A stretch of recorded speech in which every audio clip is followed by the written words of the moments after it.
সকালে উঠি আর কখন যে রাত্রি হয়, রাত্রিবেলা শোই, কখন সকাল হয় কিছুই বুঝতে পারি না। সারাদিন কাজ আর কাজ, কাজের শেষ নেই। সারাটা দিন কাজ করতে করতে টায়ার্ড হয়ে যায়। তো মায়ের একটা কথা খুবই মনে পড়ে। মা বলতো কর্মই হচ্ছে ধর্ম, তাই কর্মকে ভালোবেসে কর্মগুলি করো, দেখবে সব ঠিক থাকবে। তাই সকাল থেকে কাজ নিয়ে ব্যস্ত আমি, দেখতেই পাচ্ছ। তো welcome back to my channel Smriti's world. কেমন আছো তোমরা? আশা করি খুব ভালো আছো। আমি আজ আবার একটা অন্য সকাল নিয়ে চলে এসেছি। দেখেছো আজ বাইরে যেন একটা হাওয়া ভাব আছে, কিন্তু প্রচুর গরম। মানে গায়ে গায়ে একটা চিপচিপা ভাব চলে আসছে। পাখিগুলো উড়ছে, পাতাগুলি নড়ছে, সব মিলিয়ে খুবই ভালো লাগছে। তো প্রত্যেক দিনের মতো যথারীতি আমি সকাল সকাল উঠে চা বসিয়ে দিয়েছি, আদা দিয়ে লাল চা। এটা খেয়ে কিন্তু ভাতটা তার আগেই বসিয়েছি, ভাতটা হতে তো একটু সময় লাগে। তারপরে কি রান্না করছি আমি নিঃসন্দেহে দেখাবো। তাই আমি ভাত বসিয়ে দিয়ে এদিকে চা খাবো। চায়ে চুমুক দিয়ে আমার দিনটা শুরু হবে। যথারীতি প্রত্যেক দিনের মতো বিছানা ঝাড়া হয়ে গেছে, ঘরে একটু ঝাড়ু বোলাতে হয় সেটাও বোলানো হয়ে গেছে। তারপরে তো জয়িতা এসে তো কাজ করবেই, সেটা তো পরের কথা। তো দেখো আমি চাটা ছেঁকে নিয়েছি। চাটা খাওয়া হলে আরও অনেক কাজ আছে। আমি কালকে সন্ধেবেলাতে অনেকগুলো লাল শাক আনা ছিল, সেই শাকগুলি দেখো কেটে রেখেছি এবং এখানে ধুয়ে পরিষ্কার করে দুবার তিনবার না ঝরালে অনেক বালি থাকে। তাই জন্য দেখো আমি পরিষ্কার করে ধুয়ে নিয়েছি এই লাল শাকগুলি। এইগুলি আজকে ভাজবো। লাল শাক সত্যি কথায় আমার ছেলেরও খুব প্রিয় এবং ভালোও লাগে খেতে, তাই না? আর এখানে দেখো ভাতটা ফুটে চলে এসেছে, একদম মুখে মুখে হয়ে গেছে। এখন এই সময় আমি আঁচটা কমিয়ে দিয়েছি। ফাঁকে আমার চা খাওয়া হয়ে গেল। সবটা তো আর তোমাদের সাথে শেয়ার করতে পারি না বন্ধুরা। দেখো লাল শাকটা ভালো করে দুবার তিনবার আমি জল দিয়ে দিয়ে ধুয়ে নিয়েছি। একটা নিচের যে বালি মাটি সেগুলি সব চলে গেলে তারপরে ছাঁকনি দিয়ে ছেঁকে নিচ্ছি। কারণ এইভাবে ধুয়ে নিলে কি হয়, একটাও মাটি বালি কিচ্ছু থাকে না। আর এখানে ভাতটা ফুটে এসেছে, ভাতটাকে আমি মাঠটা ঝরিয়ে নিই। ততক্ষণে শাকটাও দেখো বসিয়ে দিয়েছি সাইড বাই সাইড। এই যে শাকটা হচ্ছে, দেখো শাকের মধ্যে কতটা একটা জল বেরিয়ে গেছে। আর এখানে রেখেছি আমি 4টে হাঁসের ডিম।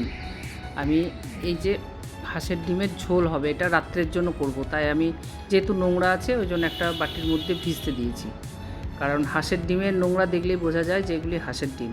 হাঁসের ডিম খাওয়া ভালো মন্দ জানি না, কিন্তু মাঝে মধ্যে খাই এবং খুব টেস্টি ডিমটা। তোমাদের কার কার এই হাঁসের ডিম ভাল লাগে একটু কমেন্টসে লিখো, তাহলে আমি জানতে পারবো আমার বন্ধুদের মধ্যে কার কার এই হাঁসের ডিম ভাল লাগে। আমার তো খুবই প্রিয়, কিন্তু কিছু করার নেই। দেখো আমার রান্না মোটামুটি সব কমপ্লিট হয়ে যাওয়ার পরে আমি ছেলেকে খেতে দিয়েছি।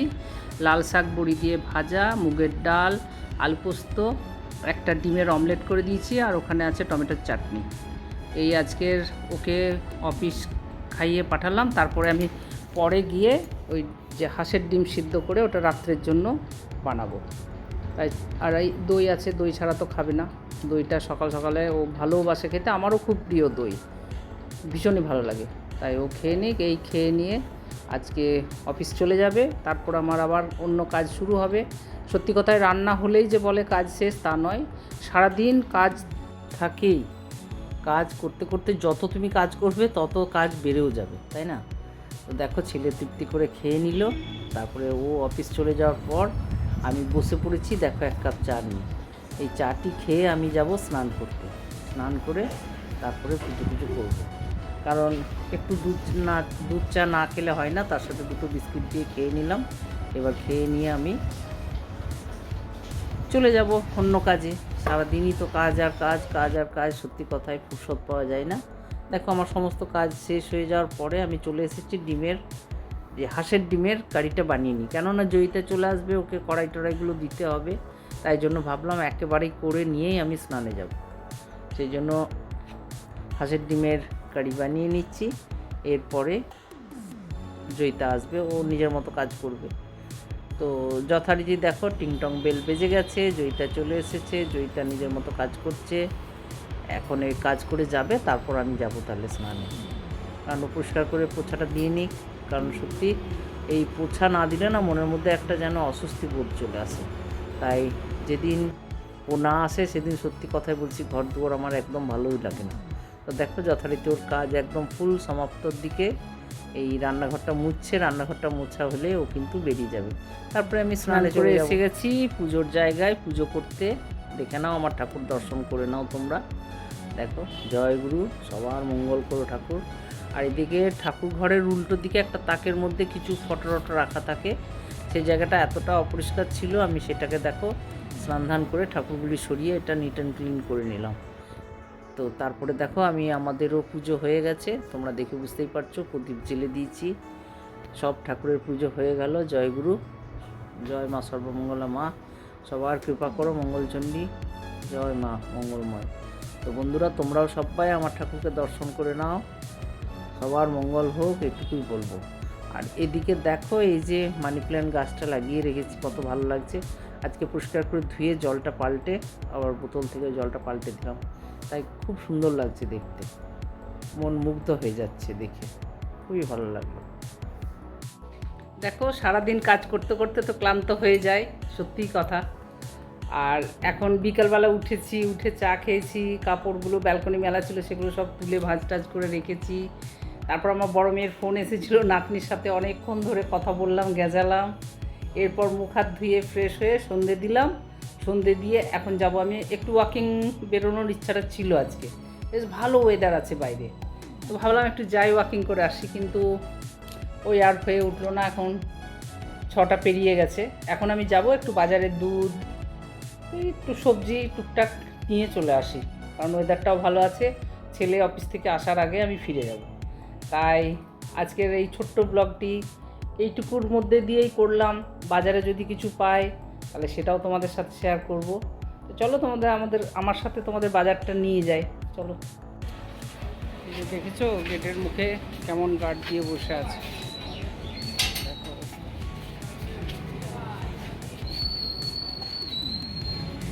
টিউশন পড়তে যাচ্ছিস? আচ্ছা, যা যা। দেখো এই জায়গাটাতে বসে থাকে গার্ড দিয়ে, দেখো কী অবস্থা। দেখো এইরকম একটা বাইক আমি আজ প্রথম দেখলাম, এগুলো মনে হয় ডেলিভারি দেওয়ার জন্য, যে ফ্লিপকার্ট বা অ্যামাজন থেকে যে জিনিস পেটি পেটি নিয়ে আসে, তো খুবই ভালো লাগলো দেখে। আজকে আমি এই প্রথম দেখলাম, তাই আমি বন্ধুরা তোমাদের সাথে শেয়ার করলাম যে এটা আবার দেখো নতুন এক ধরনের বাইক, তাই না?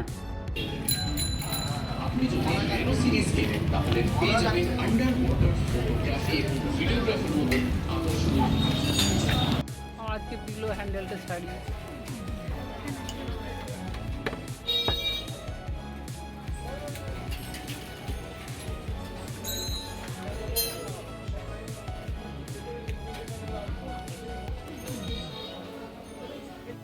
এই লোকাল বাজারের রাস্তাগুলো নিচে না লাইটের মানে ইলেকট্রিক পাইপ বসানোর জন্য রাস্তাগুলো খুঁড়ে খেড়ে যাচ্ছে তাই অবস্থা করেছে, মানে হাঁটাচলা করতে খুব কষ্ট হচ্ছে। আর দেখো এই ফলের দোকানটায় আমরা সব সময়ের জন্য ফল নিই, কত সুন্দর ফ্রেশ ফলগুলি আছে না, সত্যি কথাতেই বলে না, মানে ফ্রেশ ফল, হারা সবজি, এইগুলো মানুষের মনকে এনার্জি বাড়ায়। আমার তো দেখেই এনার্জি বেড়ে গেল, খাওয়া তো দূরেরই কথা, খেলে হয়তো আরও এনার্জি হবে। দেখো রাস্তার অবস্থা জানি না এগুলো কতদিনে রিপেয়ার করবে ভগবানই জানছে, মানে দুই দিকেই গর্ত খোঁড়া আর ভেতরে পাইপ বসানো, খুব মুশকিল হাঁটাচলা করার, কিন্তু কিছু করার নেই, তবুও বাজার আসতে হয়, বাজারে জিনিস কেনাকাটা করতে হয়, চলাফেরাও করতে হয়, এতে বাইকও চলছে, সাইকেলও চলছে, মানুষজনও চলছে। আর এই যে দেখতে দেখতে চলে এসেছি দেখো চপের দোকানে, এই ছেলে অফিস থেকে আসবে তো তাই কিছু নিয়ে যাই, এসে যদি খায়, টুকটাক খেতে ভালোবাসে। দেখো আমি বাজার থেকে এসে গেলাম, কি গরম, বাইরে হাওয়া আছে কিন্তু একটু হাওয়া গায়ে লাগছে না, প্রচুর গরম। দিয়ে আমি আবার এসি চালালাম, এসি চালিয়ে হালকা ফ্যান চালিয়ে খানিক বসলাম, এখন গাটা ঠান্ডা হলো। বাপরে বাপ কি গরম গো, মানে পিচপিচে একটা গরম। তাই আমি এখানেই ব্লগটি শেষ করছি, গরমে আর পারছি না। তা তোমরা সবাই ভালো থেকো, সুস্থ থেকো, আনন্দে থেকো। আর একটাই কথা বলে থাকবো সবসময়ের জন্য, যদি কেউ এখনও পর্যন্ত আমার চ্যানেলটা সাবস্ক্রাইব না করে আছো তাহলে প্লিজ সাবস্ক্রাইব করে বেল আইকন টিপে দিও, তাহলে আমার নোটিফিকেশান পৌঁছে যাবে। আর নোটিফিকেশান পৌঁছালে তোমরা আমার ব্লগগুলি দেখতে পারবে। ফুল ওয়াচ করে দিও, লাইক কমেন্টস দিও, তাহলে আমি খুব হ্যাপি হয়ে যাই। প্রচুর, তোমরা জানো তোমাদের কমেন্টস পেলে এত আনন্দ পাই, মানে আমি বলে বোঝাতে পারবো না তোমাদের। তো আজকের মতন এখানেই রাখি, তোমরা সবাই সুস্থ থেকো, ভালো থেকো, আনন্দে থেকো। আমাকে কিন্তু লাইক কমেন্টস দিয়ে আনন্দে আর হাসার জন্য রেখো। Tata, bye bye, take care, good night. আজকের মতন রাখলাম। লাইক কমেন্টস দিয়ে আমাকে হাসিয়ে রেখো, এটাই আমার তোমাদের কাছে অনুরোধ থাকলো কিন্তু।